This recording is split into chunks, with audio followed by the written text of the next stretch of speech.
Hey everyone, welcome back to another video.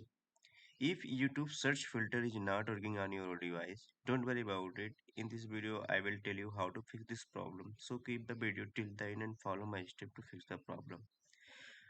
When you are facing this problem, then first thing is refresh your page from here. After doing this step, check the problem. If the problem is persist, then next is click on the three dotted button. Now scroll down and go to the settings.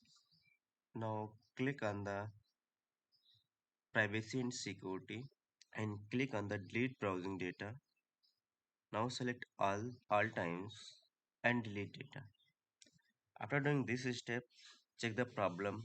If the problem is persist, then next is go to the extension and disable the ad blocker. After doing this step, your problem may be fixed.